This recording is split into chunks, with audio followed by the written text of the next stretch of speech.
Assalamualaikum warahmatullahi wabarakatuh. Salam planter petani sawit Indonesia.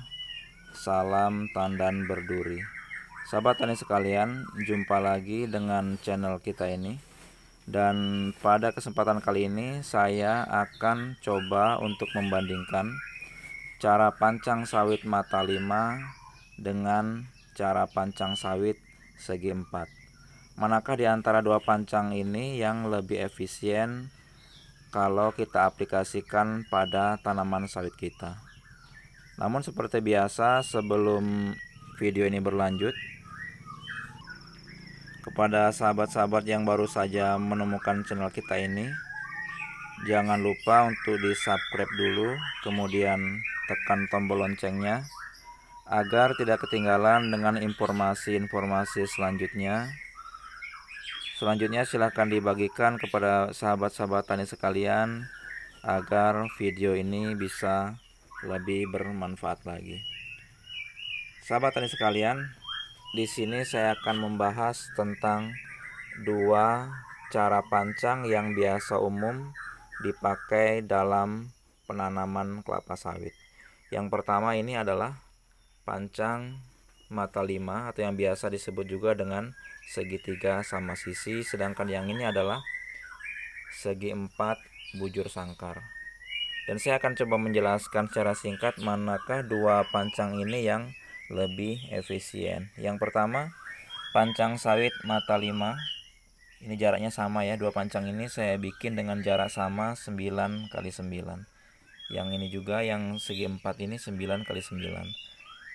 Dan yang segitiga ini, sahabat bisa perhatikan ini 9 kali 9 segitiga sama sisi.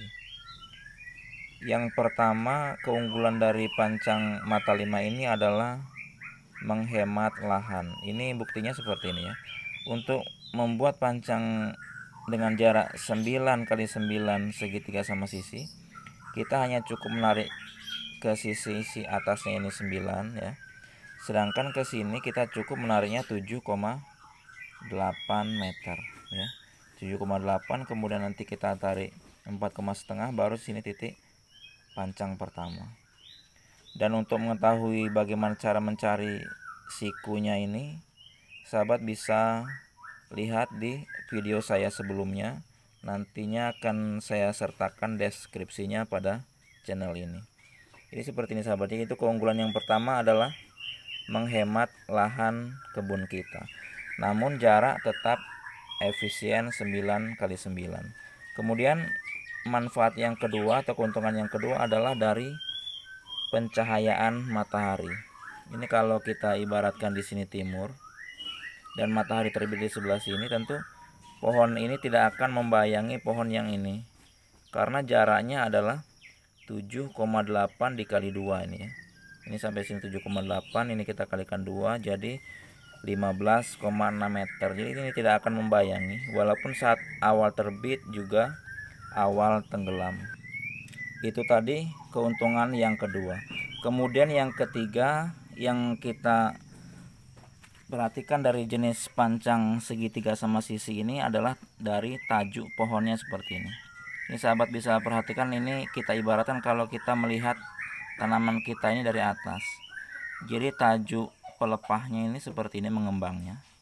Seperti ini kan. Ini nanti juga yang ini seperti itu. Jadi jaraknya kemanapun, nih perhatikan segitiga sama sisi ini, space-nya itu sama, jaraknya sama. Jadi dengan jarak seperti ini gulma tidak mudah untuk tumbuh. Juga selanjutnya sekarang adalah keuntungan yang keempat dari jarak pancang mata 5 ini adalah jumlah tanamnya. Ini 1 hektarnya yang segitiga sama sisi ini adalah 143 batang. Sedangkan yang segi 4 ini hanya 125 batang. Dan kita bisa bandingkan dalam 1 hektar saja sudah ada selisih 18 batang. Berarti kalau sahabat membuka kebun 10 hektar itu sudah ada selisih 180 batang. Bagaimana kalau sahabat sekalian membuka lahan dengan jumlah yang lebih banyak, katakanlah 1000 hektar, berarti sudah ada 18.000 batang selisihnya. Itu sahabat ya. Dan dari kertas HVS ini aja bisa sahabat perhatikan ya. Ini nanti video saya ini bisa sahabat screenshot ya. Ini saya ke ataskan ini dulu. Nah, jumlah pancang yang ini adalah 76 ini ya. Ini saya tulis di sini 76. Sedangkan yang segi 4 ini jumlahnya hanya 70 batang ya. Jadi ini dalam satu kertas HVS dengan ukuran yang sama seperti ini ya. Ini jumlahnya berbeda. Kemudian sekarang coba saya bandingkan dengan yang segi 4. Ini seperti ini. Ini 9 kali 9 kali 9. Ini segi 4. Kita harus menariknya 9 seperti ini. Ini salah satu borosnya lahan menggunakan cara pancang segi 4. Sedangkan kalau kita menggunakan segitiga sama sisi, kita cukup menarik di 7,8 meter. Berarti setiap satu kali narik pancang ini ya, satu gawang, kita punya selisih 1,2 meter. Kalau 10 kali kita menarik ini, berarti kita ada selisih 12 meter. Kalau 100 kali kita tarik ke arah sini, kemudian 100 meter kita tarik ke atasnya sini, berarti kita ada selisih jumlah tanam itu 1,2 hektar. Kemudian sahabat sekalian bisa dilihat juga dari tajuk tanamnya. Ini kalau kita lihat dari atas, ini yang segi 4. Segi 4 seperti ini. Ini ada yang sangat berdekatan, kemudian ini ada yang sangat jauh jaraknya. Dan space yang jauh inilah nanti yang akan mudah ditumbuhi oleh gulma. Jadi ini termasuk juga dari kekurangan pancang segi 4, yaitu tentang tajuk tanamnya. Kemudian yang berikutnya adalah kekurangan yang berikutnya itu tentang pencahayaan matahari. Sahabat bisa perhatikan di sini. Ini kita ibaratkan sebelah sini adalah sisi timur. Ketika matahari terbit, maka bayang-bayang pohon yang ini akan lebih mengenai pohon yang sebelah sini, karena jaraknya hanya 9 meter ya.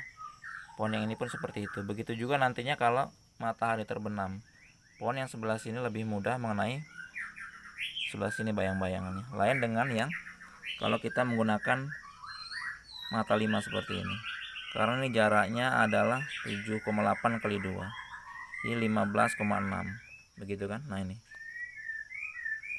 jadi makanya banyak perusahaan-perusahaan perkebunan sawit itu sahabat sekalian ya, banyak menggunakan sistem pancang yang seperti ini, mata 5, karena lebih efisien. Dari video ini dapat kita ambil kesimpulan bahwa keunggulan pancang mata 5 itu yang pertama adalah efisien dari pemanfaatan lahan, jadi jumlah tanam lebih banyak. Kemudian yang kedua adalah manfaatnya dari pencahayaan matahari. Pencahayaan matahari ini tidak mudah membayangi pohon yang lainnya. Kemudian manfaat berikutnya yang ketiga adalah dari tajuk tanam seperti ini. Perhatikan 3 pohon yang ini ya. Tajuk tanamnya itu jaraknya selalu sama. Juga perhatikan pohon yang 3 yang ini dengan yang ini, jaraknya sama. Jadi lebih efisien. Demikian, mudah-mudahan video singkat ini bermanfaat. Saya akhiri. Assalamualaikum warahmatullahi wabarakatuh.